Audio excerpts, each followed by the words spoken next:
Hey guys, welcome back to the channel.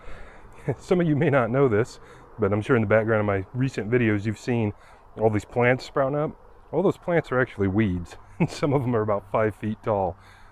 Pandemic has kind of screwed up my internal clock this summer because I'm just really not out here all that often paying attention to stuff, but it's time we got to get something done about this. And you guys have been here for a while will know from my Ryobi string trimmer review video, which I'll throw a flag for right up there and down in the description for you, that my preferred method of weed control is with Roundup. So what I would normally do is get my old backpack sprayer out here, and I've had that for about 10 years and I really like the thing, but the wand on it has been a piece of crap pretty much from day one. So you can see here I've already installed a big bore kit on this wand.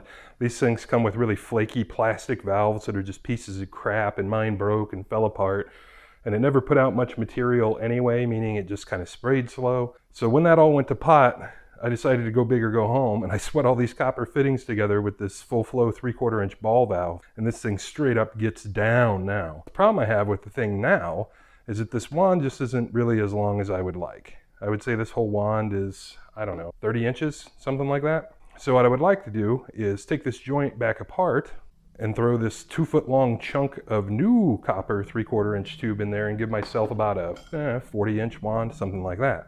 So that is what we're going to do today. We already bored it out, now we're going to put the stroke on it. And to do that, we're going to be sweating some copper pipe. If you're unfamiliar with that term, sweating is just a plumber's term for brazing, really. But what it really comes down to is we're going to be dealing with literal liquid hot molten metal, blow torches and everything else. If you're unfamiliar with any of this stuff, you're unskilled, you don't feel comfortable, make sure you're doing things the safest way you possibly can. I've got plenty of fire extinguishers in the shop. We're going to chuck this all up in the vise so nothing should set on fire. Got my steel toes on, got my long pants on, so if anything drips out, I shouldn't get horrifically burned. All that good stuff. And a lot of people get really hung up over sweating copper. They seem to think this is really difficult, and it really isn't. Even taking stuff apart like this that's already been done once isn't that bad. It's better if it's never been done because you don't have as much cleanup to worry about. But I am the original pipe smith of this stuff, and any actual professional plumber would look at this and cry because it looks terrible. But it works just fine and doesn't leak. I actually ended up replumbing about half of my old house, sweating copper the whole time, having never done it before, and also everything was fine, never leaked. So this is certainly something you can do at home. If you've got a small project, it's definitely worth learning to do this versus like buying really expensive shark bite fittings and all that kind of stuff. But the first thing we're going to do is take all the plastic bits off of this guy, if we can. Have I tightened them with a wrench? Because the plastic bits aren't going to do us any good at all. And if you are curious, the actual spray wand on this thing, like this thread is just, I think, typical garden hose. I don't think there was anything magical about that. So what I did when I bought the fittings and stuff is I just took the wand and the hose down to the hardware store and just bought stuff that fit. So we have released our previous beauty. Let's get some bench cleaned off and get that guy queued up in the vise. So I got her shoved in there. I don't have the vise ultra tight. This is just kind of snug in there, because especially as you heat this copper, you can crush it, and that's no good for anybody. But what I'm going to try to do first is get the valve off of this stub of copper, and then we'll try and just get this stubby little pipe out of this fitting. At least that's how I'm hoping it goes. Depends which thing gets hot first. And what I like to do when dealing with these valves, these full flow brass valves like this are pretty expensive. This is probably a $20 or $30 valve, and this is something a real plumber wouldn't have to do because they have real plumbing skills. I like to take a damp rag, like this is just a kind of a dripping wet dish towel or dusting towel or whatever, and put it on there, because those valves actually have like nylon packings in them and they have their own gaskets and stuff, and if you melt those, your valve won't close anymore. And you can take them apart and fix them and everything, but why would we want to do that when we can just not screw it up in the first place? So really this part of the adventure is pretty straightforward. I've got a pair of pliers to lift this thing out of there when it's done, because it will presumably be hot, and then just a regular old standard issue propane torch. This says it's MAP Pro, which they discontinued real MAP gas forever ago, so this is basically just propane. And what I'm going to do is just kind of concentrate my heat on the fitting and see if we can get that pipe to work out of there. Probably just kind of work the torch around, and this big glob of solder will melt off. We'll see that coming right away. We may put a little more heat in the copper just to try and avoid melting that valve. And this torch has a rotating head, which is kind of nice for being able to do stuff like this. So I can actually turn the head in relation to the bottle. And I'll throw a link to something similar in the description if I can find one. I've just got the pliers on the end of it, way up at the top with a slight torque. So when I can start to twist it, I know I can pull it out. There it goes. It's going to come out of the fitting first, it looks like. It's okay. Oh wait, no, I'm getting the valve. Come on, come on. There we go. There we go. That's all there is to it. And I'm going to go ahead and take my rag and try and douse the end of the valve as much as I can. You can burn yourself doing this with steam, so be careful. You know, I just don't want to melt the inside of this valve if I don't have to. Why ruin nice things? So that's not real singe worthy anymore. If we look down in there, we can see I actually did get a good bit of the solder to come out of it. That's why I was doing that with this downhill, because the old solder left behind will prevent the new pipe from going in. I'll probably have to do some cleaning on that to get it to work anyway. That's looking pretty good.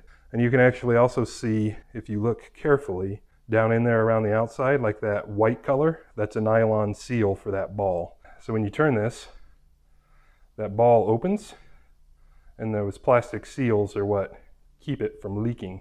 So hopefully we didn't damage our valve. It's still a bit warm. But that's all there is to taking copper pipes apart. Legitimately, any moron that doesn't set themselves on fire doing that is capable of this job. Now we're just going to take our stub out in very much the same way, but I'm not nearly as concerned about heat because I'm not going to melt the copper itself. Although, like I said, you can get it hot enough that it'll squish easy. But I'm just going to try and concentrate my heat on the pipe. See if we can get her to work out.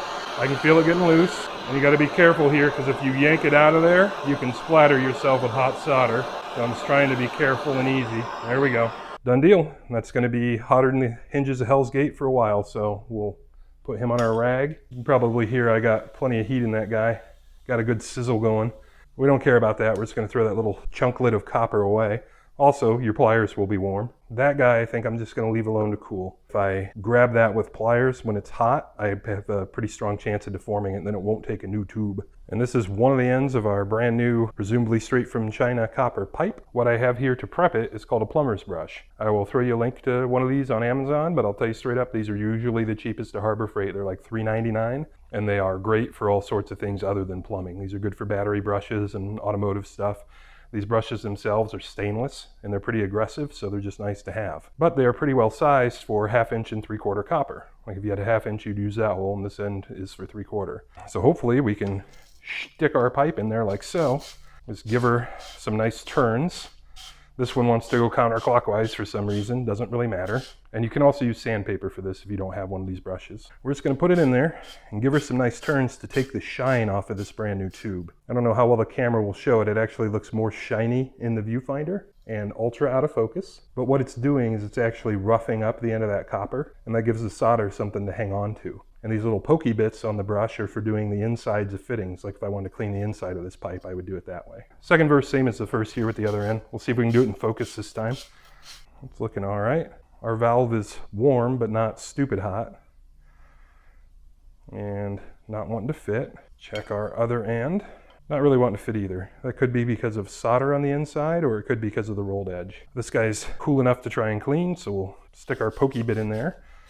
And if we need to, we can heat that back up and try and melt some more solder out. But again, I try and avoid putting as much heat into these ball valves as I can. Let's see if we have any better luck getting our pipe to fit that. I'm gonna guess no. Nope.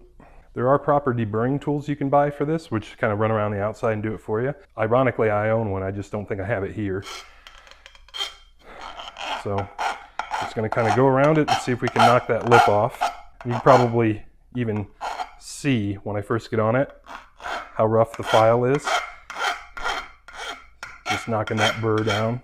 So after some filing, I've got both ends of this thing, so they're both pretty close to fitting. But the fitting itself just has way too much solder in it still, which is another hallmark of me being an amateur. A professional plumber knows how much solder to use and all that, and I'm just a bumbling moron. So I've got my fitting turned over in the vise now, so all the solder should drip out onto the floor, and it's just concrete floor, and solder will just pick up. You can just scrape it off with your fingernail once it's dry. Nothing to worry about. So I'm just going to heat the bejesus out of that and melt the solder out. You can see that flame's actually turning green. It's because I'm actually oxidizing the copper. Try and get some on the back side here.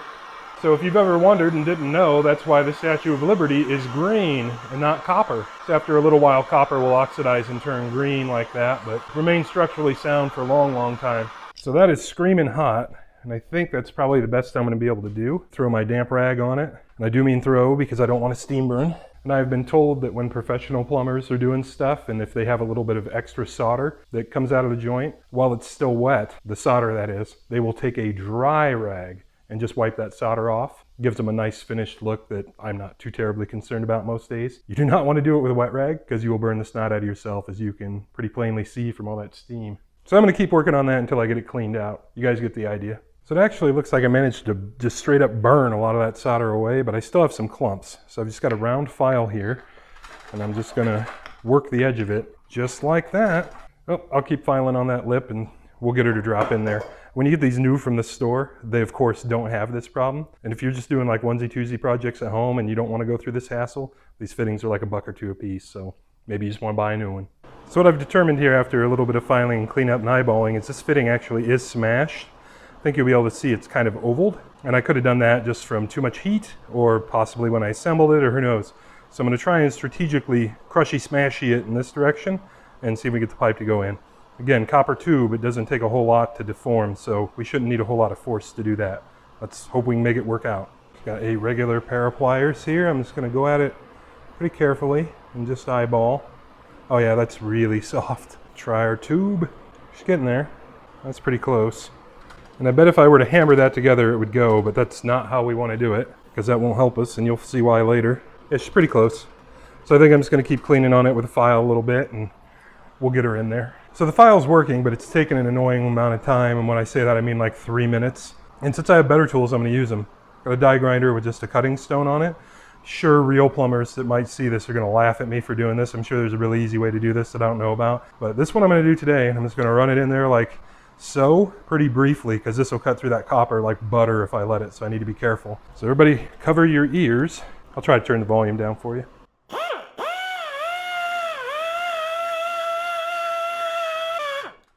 So after a little bit of dorking around with the die grinder, I got everything fitting nice and smooth. Try both ends of the tube to show you. Same with my valve. Nice and easy. That's what you're looking for. And when you buy this stuff new, of course, it'll all be that way. And I had a bunch of die grinder leftovers inside there. Especially if you're working on the plumbing in your house, that would be bad. But I don't want it clogging up my sprayer either. So I'm just going to take those like so and hit them with the torch lightly, because I washed them out in the sink so they're wet. And we can't have them wet for our next job, or we don't want them to if we can. So we don't need them real hot, we just need them dry.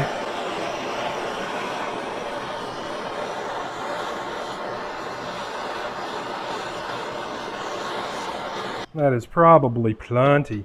So now we're just going to leave them until they cool back down. So I just gave all my stuff about 10 minutes to cool off and dry down all that stuff, and it's looking pretty good. I checked the pipe fitment again to make sure we're okay, and we are. Our next move now is to apply some tinning flux. If you've ever soldered electronics with flux, this is like the same idea. The whole point here is that wherever we put the flux is where the solder is going to stick. So we have to put the flux where we want the solder to stick. It's that easy. Normally, like at the hardware store, there are brushes right next to this stuff. They're like 99 cents. I actually have some, but again, not here. So I'm just going to put this stuff on with a Q-tip. I doubt that's going to cause me any trouble. And this stuff is more or less like grease. And this happens to be like a brand new thing. You can see that looks kind of like axle grease. I've seen some of this stuff that's like clear, whatever. It seems like OD95 is kind of everybody's go-to, everybody's favorite. So we're just going to put plenty of her on in there. And I know for a fact you can use too much, but in this application it's not going to hurt me to use too much. Everybody gets some. And if you ever wondered how plumbers can solder stuff that's upside down, a fitting in a tube, how does the solder not fall out? This is how. The solder will actually wick up into the flux. I'm not going to demonstrate that for you because I'm not that good at it, but I have done it, and it is possible, and that is how you do it. And on my application here, orientation, rotationally on this stuff doesn't matter because the wand itself will rotate just fine. But right now, we're going to solder this end together. So we've just got our pipe in there nicely. And this is why you can't just hammer them together, by the way. So you need room for the flux. I'm going to snug that up just a touch more so it doesn't move around. Get our torch and our plumbing solder. This is just OD Safe Flow. This is what a lot of people seem to like these days, and I haven't done any soldering in, I don't know, 10 years, so I bought some of this to try it out. We'll see how it goes. If you've done any electronics, this is exactly the same thing. Fire up our torch, get her melty, and when the solder wicks in, sometimes I like to give the tube just a little turn, just to make sure the solder gets all the way around, and then we're done. And the way I like to do this is to heat from one side, and then put the solder on the other. It's not wanting to wick in, so my fitting's probably too cold. There it goes. See that solder's all in there now? I think it's actually already, there we go. I just gave it a little turn. Since I'm a barbarian, I'm gonna use a little more. Okay, I think that should pretty much do it. Eyeball it up a little bit. Looks like we got plenty in there. It's gonna be plenty hot for a little while too, of course. We look down inside there. Should be able to see a nice ring of solder. And we do, it looks like. If you have the opportunity and you can actually look inside and see that ring of solder in there, you've got pretty good reason to believe that's going to be an okay joint, because the solder is all melted all the way down there. That is what I will say is probably one successful joint. That one doesn't even look too bad. Let's get prepped up for our other end with the ball valve. And I did double check my orientation, and it really doesn't matter because the wand itself is intended to turn, and we're not adjusting anything back here where it actually connects to the sprayer, so that will be as it always was. But if you were doing something where it was critical to have this ball valve in whatever position is compared to this, you can just take a Sharpie and draw a line and keep your line straight while you're working, so then you know you won't screw up. So I've got everything all fluxed up again, and I'm going to do my ball valve sideways because I don't want any solder to run up inside it and prevent it from working. But now you can see we got my tube in. You can see all that flux along the outside. It's going to be just like we did the last time, but a little different. I'm going to probably try and keep my heat back here on the copper because I don't want to harm this valve. In fact, I will get my damp rag here to hopefully wick some heat away from it. So we're going to try and heat the pipe, and the solder should just suck on in there when it gets hot enough.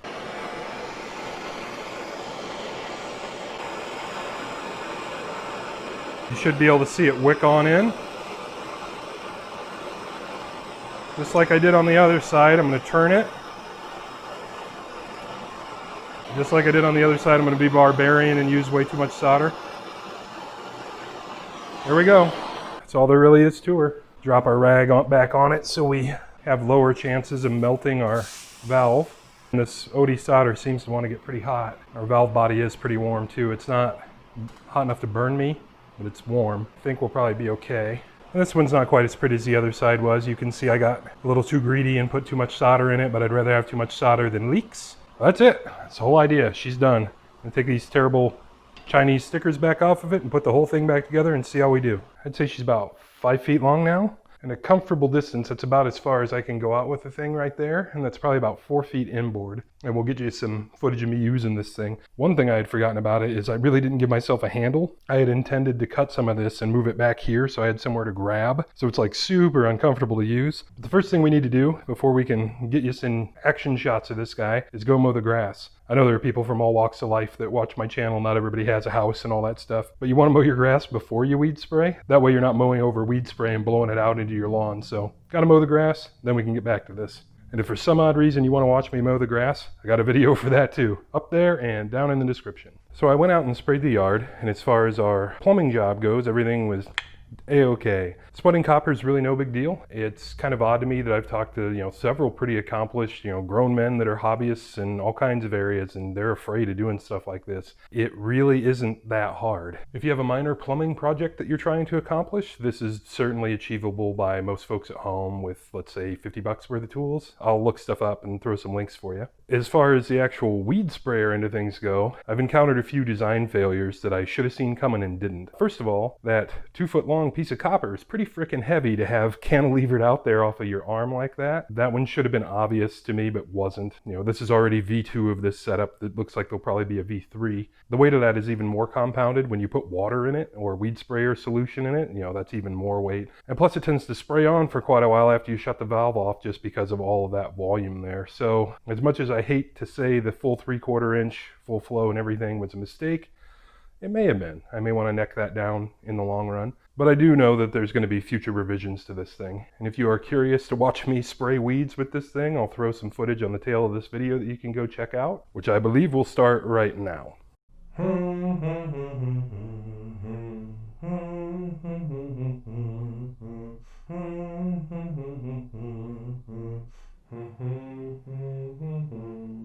I hope that our few remaining friends give up on trying to save us. I hope we come up with a fail-safe plot to piss off the dumb few that forgave us. And I hope the fences we mended fall down beneath their own weight. And I hope we hang on past the last exit. I hope it's already too late. And I hope the junkyard a few blocks from here someday burns down, and the rising black smoke carries me far away, and I never come back to this town again. In my life, I hope I lie and tell everyone you were a good wife, and I hope you die. I hope we both die.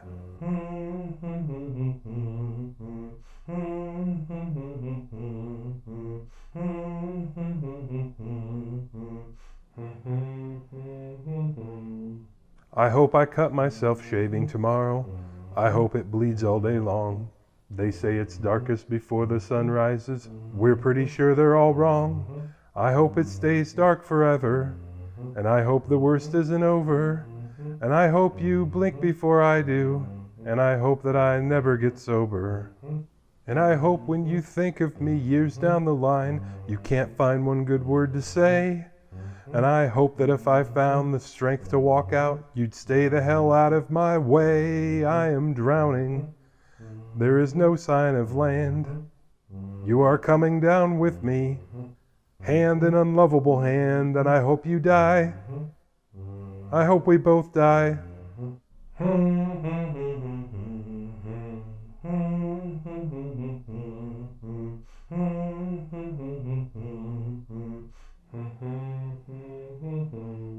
Well guys, that's about all I've got for this one. So as always, I want to thank you for stopping in, and we'll catch you on the next one.